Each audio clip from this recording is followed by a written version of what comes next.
wait for Karen to unlock my door with her master key once she arrives. I traipse across the lobby area to the glass-walled conference room and nudge the door open with my hip. After shrugging out of my coat, I drape it on the back of a chair by the wall to dry. I take a seat at the table and kick off my soggy shoes. There's a pen holder on the table, stuffed tight with Dixon No. 2s, Damien Howe's favorite brand of pencil, and a stack of pads as well, bearing the Greenbacks logo. I can at least make notes, I decide. A plan for the day, for the week ahead. It's hard to focus, though. I feel at loose ends, as if I haven't acclimated yet from my trip. Through the window, I can see that the rain's coming down really hard now, driven sideways by the wind so that it lashes the glass, with a sound at times like a train rumbling along the tracks. I notice that my throat feels slightly sore, and there's a faint throbbing pain in my temples. I ignore both and force my attention to the pad. I scribble the words "to do" across the top of the page, and then a row of question marks. I sense an answer hovering, but the words refuse to form. The muffled ding of the elevator bell pulls me from my thoughts. Please let this be Karen, I pray, but when I look up, I see a woman wearing a black baseball hat letting herself into the office. I can't make out her face, but I can tell from the height and the shape that it's not Karen. I glance again at my watch. 8:22. Surely it won't be much longer.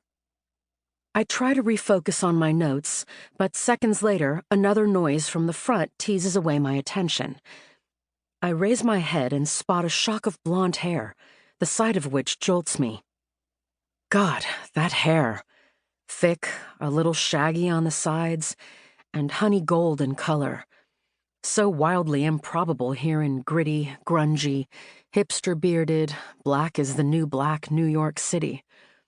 Once, riding the train with him to a meeting uptown, I watched as two women jerked their heads in his direction, their eyes widening, as if they'd suddenly found themselves in a subway car with a merman.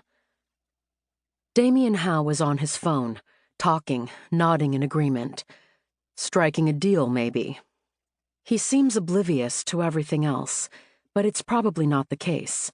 As long as I've known him, he's always been intensely aware of his environment. He halts at the wide counter to the right of the entrance, opposite the Pullman-style kitchen, and grabs a coffee capsule. Probably dark roast. He likes his coffee strong and never takes milk or sugar. It's surprising he doesn't keep an espresso machine in his office, because that's what he really prefers, especially the moment he rolls out of bed. I watch as he waits the few seconds for the coffee to brew, seemingly lost in thought now that the call's finished. I've been so good since we split about not looking at him, stopping myself from searching, sonar-like, for his presence, refusing to think of the body beneath those clothes, the sea salt smell of his skin that used to make me wonder if he was a merman. 5 months. That's all it lasted. We were ridiculously careful, betraying not even a hint of flirtation at work. But our co-workers had started to put 2 and 2 together. I sensed it before Damien did, conscious of their eyes swinging in slow-mo between us in meetings. Someone, somehow, detected a tell in Damien's interactions with me that gave us away, like Jason Bourne catching the reflection of an asset in the blade of a butter knife. Aware that the truth was seeping out, we agreed to cool things between us for the time being, and I put on as good a face as I could.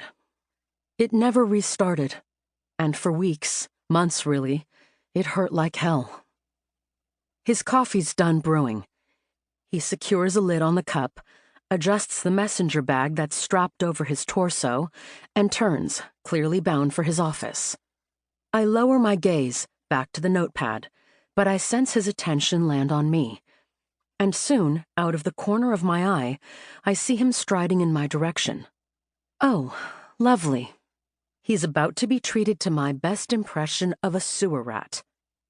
There's a whoosh as the door opens, and instinctively I stuff both feet back into my shoes